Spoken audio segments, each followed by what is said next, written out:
नमस्कार दोस्तों। जय हिंद, वंदे मातरम। मैं इंदु स्वागत करती हूँ आप सभी का आपके अपने चैनल आईपी स्टडी पॉइंट पे, जहाँ आपको तैयारी कराई जा रही है सीटेट 2024 की।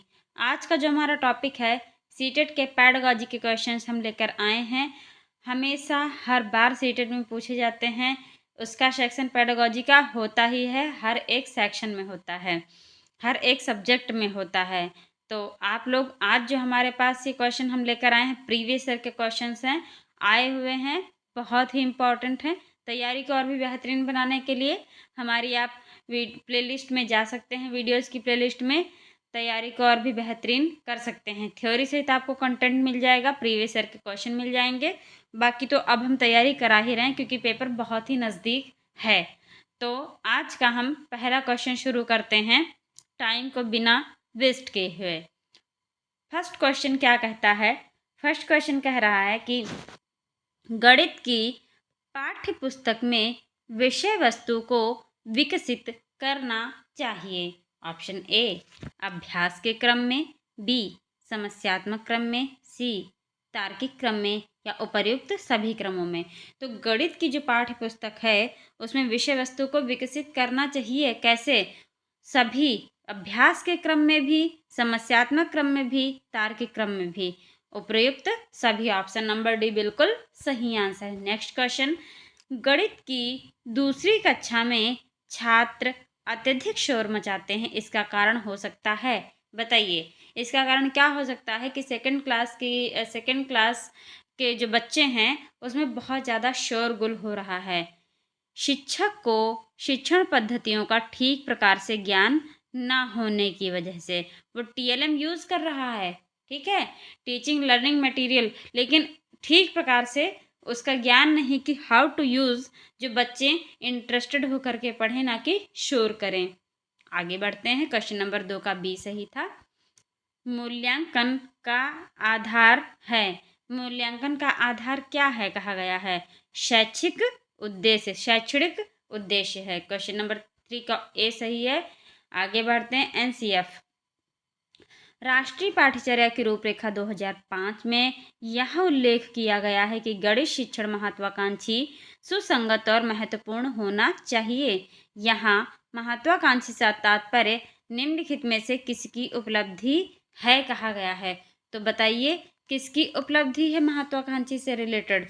ये है गणित के उच्च उद्देश्यों की। ऑप्शन डी बिल्कुल सही आंसर है। नेक्स्ट क्वेश्चन पे आगे बढ़ते हैं। क्वेश्चन नंबर 5, गणित के अध्ययन से व्यक्ति को समानता, समरूपता, क्रमबद्धता, नियमितता आदि सामाजिक मूल्यों का बोध होता है, जिनके द्वारा वह प्रकृति में पाए जाने वाले सौंदर्य की अनुभूति कर सकता है। यह कथन गणित शिक्षण के किस मूल्य से संबंधित है?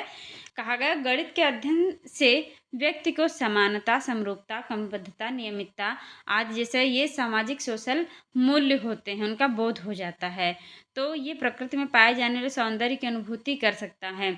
लेकिन गणित शिक्षण में किस मूल्य से संबंधित होते हैं? ये जो सारी चीज़ें कही गई हैं तो किससे संबंधित हैं? ये हैं सांस्कृतिक मूल्य से संबंधित, ठीक है। ऑप्शन बी सही है। आगे बढ़ते क्वेश्चन नंबर 6, निम्नलिखित में से किस शिक्षण विधि में प्रक्रिया के छोटे छोटे भागों को मिलाकर एक संयुक्त इकाई के रूप में प्रस्तुत किया जाता है? तो किस जो है संयुक्त रूप में कब प्रस्तुत किया जाता है? किन छोटे छोटे भागों को मिला करके, एडजस्ट करके? वो है संश्लेषण विधि, सिंथेसिस मेथड, ठीक है। आगे बढ़ते क्वेश्चन नंबर 7, गणित शिक्षण में शिक्षक को किस बात पर ध्यान देना चाहिए? तो किस बात पर? मानसिक क्रियाओं पर बल देना चाहिए, गणित के व्यवहारिक ज्ञान पर, या फिर गणित के महत्व पर, या उपर्युक्त सभी? तो ऑप्शन डी कहा गया है उपर्युक्त सभी, बिल्कुल सही आंसर है क्वेश्चन नंबर 7 का। आगे बढ़ते हैं क्वेश्चन नंबर 8, वह विधि जो देखो, सुनो और समझो सिद्धांत पर अनुसरण करती है, वह कौन सी विधि है? जो देखो, सुनो और समझो प्रिंसिपल पे काम करती है। तो क्वेश्चन नंबर 8 का ऑप्शन ए, इसे प्रदर्शन विधि कहते हैं। ठीक है, आगे बढ़ते हैं, क्वेश्चन नंबर 9 पे आते हैं। मूल्यांकन के लिए उत्तम प्रकरण की क्या विशेषता होनी चाहिए?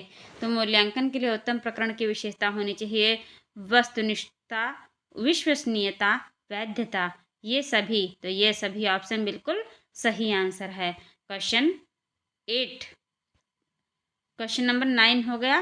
आगे बढ़ते हैं हम लोग, क्वेश्चन नंबर 10 पे आते हैं। क्वेश्चन 10, भिन्न की इकाई से शिक्षक ने छात्रों से किन्हीं 5 भिन्नों की सूची बनाने के लिए कहा। यह प्रश्न संकेत करता है, किस तरफ संकेत करता है? जो ये प्रश्न है ये करता है सोचने के निम्न स्तरों को।